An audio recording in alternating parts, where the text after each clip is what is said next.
Devenir un joueur de haut niveau avec des conseils gratuits et un programme offert, c'est désormais possible avec Futur Pro. Tout ce dont tu as besoin pour devenir un jour footballeur professionnel se trouve dans ce guide gratuit. Entraînement, choix de carrière, nutrition et préparation mentale sont les piliers de Futur Pro. Pour le télécharger gratuitement, clique sur le premier lien en description et maintenant, attaquons la vidéo. Salut la Team Faster, j'espère que vous allez bien. Bienvenue à tous dans cette nouvelle vidéo. Aujourd'hui, je vais essayer de faire une auto-évaluation de mon échec de ma carrière de footballeur, pourquoi je n'ai pas réussi à passer pro. Je vais essayer de te donner les raisons, alors je sais pas, ça peut durer 1 heure, comme 10 minutes, comme une demi-heure. J'ai beaucoup réfléchi, donc j'ai arrêté le football en 2016. Bon, pour te refaire un peu l'histoire, je suis passé par les Girondins de Bordeaux, le Pôle Sport de Talence et le centre de formation du TFC. J'ai fini ma carrière en N2 et j'ai été gardien de but. Et je mesure 1m79, donnée qui n'est pas à négliger. Maintenant, pourquoi je n'ai pas réussi, on va essayer de prendre en compte plusieurs facteurs. Déjà, première chose, j'ai très bien commencé. Je suis passé par le cursus classique, ma carrière était tracée pour jouer minimum en N2, chose que j'ai réussi à faire. Maintenant, pour aller au niveau, je suis quelqu'un de très lucide, qui comprend très vite les opportunités, combien de temps ça va prendre, si elles vont s'ouvrir à moi ou non. Alors déjà, la première erreur que j'ai faite, ça a été j'ai été viré du pôle sport de Talence la deuxième année. Je me suis fait avoir par le système, ça c'était mon problème à l'époque. Première année, classique, tu te fais bisuter, rien de méchant. Deuxième année, je bisute les premières années. Une loi passe, la directrice du CREPS de Talence, voilà, réveille tout le monde un soir. Les petits sous la pression balancent tout le monde et je fais partie des fameux bourreaux. Donc entretien disciplinaire et je suis viré définitivement du pôle espoir. Ensuite, j'arrive à Toulouse. Alors quand j'arrive à Toulouse, j'étais un gros nighter. J'étais très tôt, je sortais en boîte.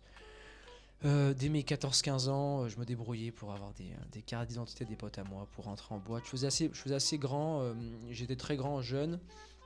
J'étais en avance, j'étais précoce, donc j'en ai profité, j'ai fait la fête. Et avant d'arriver à Toulouse, j'étais hors condition, j'avais fait aucune prépa, j'étais largué.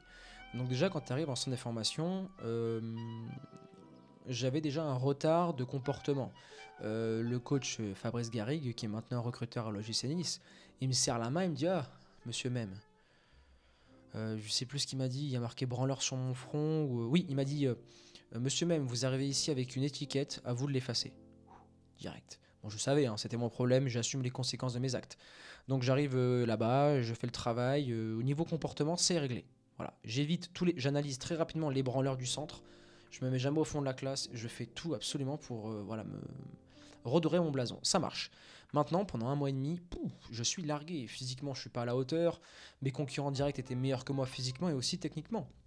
Il faut savoir que je me suis fait virer du pôle sport en février. De février jusqu'à la reprise le 1er août, j'ai fait aucun entraînement, aucun match avec mon équipe à l'époque qui était Villeneuve en U17. Et j'ai pas joué. Voilà. Dès que je me suis fait virer, le coach m'a mis de côté parce que j'étais plus au niveau, je faisais que sortir, j'étais un con quoi. Donc ça, c'était la première erreur qui m'a valu une année complète à Toulouse. Première année où j'ai très peu joué. Deuxième année, je fais le taf, je remets tout sur la table, j'essaie vraiment d'être le meilleur possible. En face de moi, j'avais Newman qui arrive, qui avait déjà un contrat de 5 ans, qui avait une très grosse prime à la signature, un agent qui mettait la pression s'il ne jouait pas. Il était international turc, si je dis pas de bêtises, mais après il a vite bifurqué en équipe de France.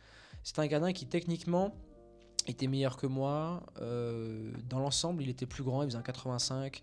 Jeu au pied, j'étais meilleur que lui. Je pense que parfois j'arrivais à être décisif et j'avais le meilleur mental du centre. J'étais vraiment très bon dans le but, très lucide, j'arrivais à gérer mes émotions et j'étais plutôt un joueur de match que d'entraînement. Mais bon, l'entraînement, on juge le joueur sur l'entraînement pour le sélectionner en match. Donc deuxième année, je joue très peu, Newman joue à ma place, voilà. Et c'est là, cette année-là, j'ai compris que t'as beau travailler, faire tout ce que tu veux dans la vie, quand un joueur en face de toi a un statut et qu'il a un pouvoir contractuel énorme, ça va être très compliqué de le déloger. Et après, troisième année, j'ai encore plus bossé et j'ai compris que le football... Alors là où j'ai compris, que le football allait être limité à la N2, N1, allait voir grand maximum si un coach me faisait confiance pour la Ligue 2. J'étais présent quand le coach Garrigue, parce que voilà, j'ai créé un lien avec lui, j'étais un mec réglo. Euh, il avait tous ses contacts, tous ses collègues des centres de formation de France. Et il appelle tout le monde devant moi. Il envoie mon CV. Bon, je mets un peu sur le CV un 81 ou un 80 pour voilà, et essayer de rassurer les recruteurs. Tous, ils n'ont pas voulu me voir au téléphone. Ils me le montraient devant moi. Salut Fabrice, comment vas-tu? Ah, écoute, salut Louis, j'ai un gardien à t'envoyer, etc. Un bon jeune. Est-ce que tu peux le prendre en essai pour une semaine? Il mesure combien? Il mesure un 80. Trop petit. Nous, on veut que des gardiens minimum un 86, un 87. Maintenant c'est pratiquement un 90 et dans certains clubs un 92 et j'étais recalé d'une vingtaine de clubs comme ça, il les a appelés devant moi. J'ai réussi à avoir des essais à Mont-de-Marsan en N2. Bon, au final j'ai fini au Stade Bordelais en N2, hein. Mais j'ai eu des essais à Mont-de-Marsan en N2, j'ai été monstrueux, j'ai fait l'un des meilleurs essais de ma vie. Antoine, t'es trop petit. Partout où je suis allé, Antoine, t'es trop petit. Et tu sais très bien que moi je suis un mec qui déteste les excuses. Donc j'ai continué. Au bout d'un moment, j'ai pris du recul, je me suis dit bon, soit tu vas galérer toute ta vie contre une nature que tu n'as pas décidé. La prise de muscle, on décide. L'explosivité, on décide. On décide les qualités techniques. Au pied, pour un joueur, le jeu long, etc. Et pour un gardien, la prise de balle, les déplacements, les sorties aériennes et j'en passe. Mais on ne décide pas une taille. Et je voyais que le football évoluait de plus en plus rapidement sur ce facteur-là. Je voyais que les grands gardiens étaient mis en avant. Et c'était une injustice qui me rendait très mal. Et je vois que les gardiens très grands étaient très mauvais, mauvaise coordination, mauvais déplacement. Mais maintenant, on a un gardien 2.0. Thibaut Courtois, des gardiens très grands qui vont vite au sol, qui se déplacent bien. Et les gardiens comme Steve Mandanda ou encore Anthony Lopez, ça disparaît d'année en année au très haut niveau et au haut niveau. Donc à partir de ce moment-là, j'ai fait le choix de partir de moi-même. Je me suis retiré du monde du football parce que je ne voulais pas me battre je voulais pas me battre contre un certain déterminisme. Alors certains diront oui Antoine, tu as abandonné, tu as jeté l'éponge. On peut voir ça d'un certain côté, ça s'entend. Je suis d'accord avec toi. Maintenant, quand tu arrives à un certain âge, tu dois faire des choix professionnels aussi. Et j'étais un joueur qui voulait absolument réussir dans le monde du football. Et je me suis fait franchement, hein, je me suis fait rabaisser, humilier par certains. En fait, quand tu fais le tour de la France et que tu te fais tout le temps rabaisser, humilier par rapport à ta taille, par rapport à diverses choses et variées, quand tu ravales ta fierté, quand par exemple tu te fais insulter en centre des formations ou encore bisuter, tu n'as pas le droit de répondre. Parce que tous les joueurs qui ont répondu et qui se sont battus se sont fait virer. Il faut savoir que quand tu es un joueur en centre ou au pôle espoir, si tu n'as pas un statut hyper élevé, un gros contrat, si tu mets une droite à quelqu'un, même si celui-ci te l'a mis avant en premier ou qui t'a cherché, au final c'est toi qui vas être viré. Donc je me suis dit que tous ces efforts ne peuvent pas être mis de côté. Maintenant, la performance me plaisait, je voulais réussir dans le football et c'est à ce moment-là où j'ai voulu peut-être par ego surdimensionné, peut-être par revanche, je ne sais pas comment on peut qualifier ça, mais j'ai voulu transmettre et aider les joueurs. D'ailleurs, mon cas s'est répété des dizaines de fois, hein. Je vois beaucoup de gardiens qui faisaient pas un 80, qui étaient vraiment meilleurs que moi. Certains étaient vraiment extrêmement forts, dont un gardien, je sais plus comment il s'appelle, qui joue à La Réunion, qui après a fait le centre à Auxerre ou à Sochaux, un gardien qui était à l'INF Clairefontaine. Tous, dès que tu fais un 80, excusez-moi les gardiens de vous briser votre rêve, hein, mais dans 99,99999% des cas, ça passera pas. La seule chance de réussite pour votre... par exemple, un gardien comme Leca, qui est petit, qui était formé en Corse, c'est parce que la philosophie est différente dans certains clubs. Mais ça se généralise maintenant. Voilà, on veut que des grands gardiens parce que les joueurs sont de plus en plus puissants et sont de plus en plus grands. Donc voilà l'analyse que j'ai faite. Pourquoi je n'ai pas percé. Après, si j'avais été plus grand, est-ce que j'aurais pu aller plus loin? Sûrement. Mais en tout cas, avec ma taille actuelle et le football, comment il est configuré, j'aurais pu me battre pour de la N1. Mais je veux toujours être le meilleur et aller au plus haut niveau. Et quand sur la table, j'ai eu être le meilleur préparateur physique, tout défoncé sur YouTube et devenir voilà, le premier accompagnateur, conseiller, t'appelles motivateur, t'appelles ça comme tu veux, ou être un simple gardien en N1, mon choix a été vite fait.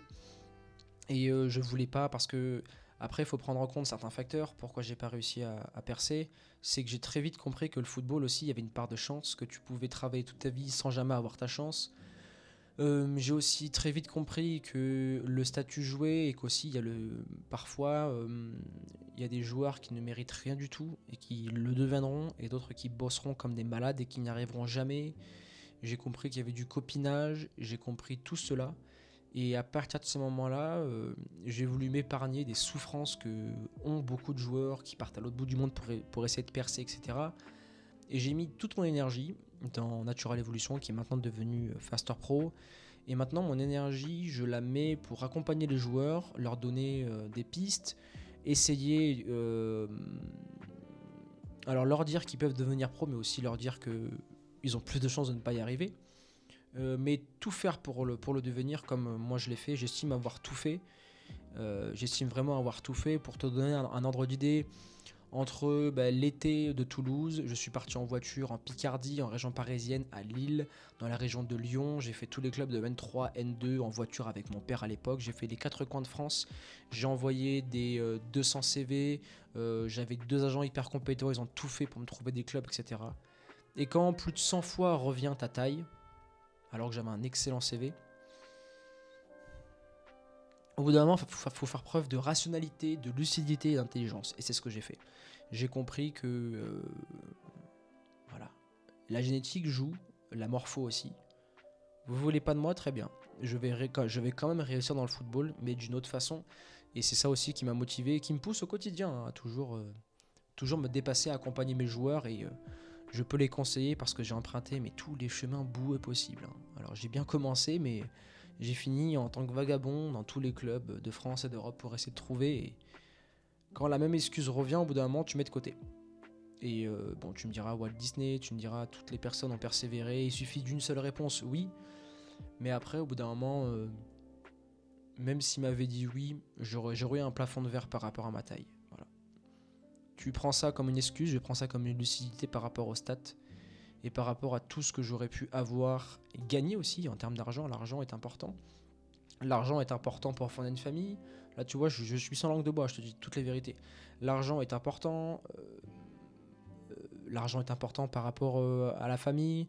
Je voulais pas faire subir à ma femme et à mes futurs enfants des déplacements H24 pour gagner 2 à 3 000 euros en N1 en tant que gardien.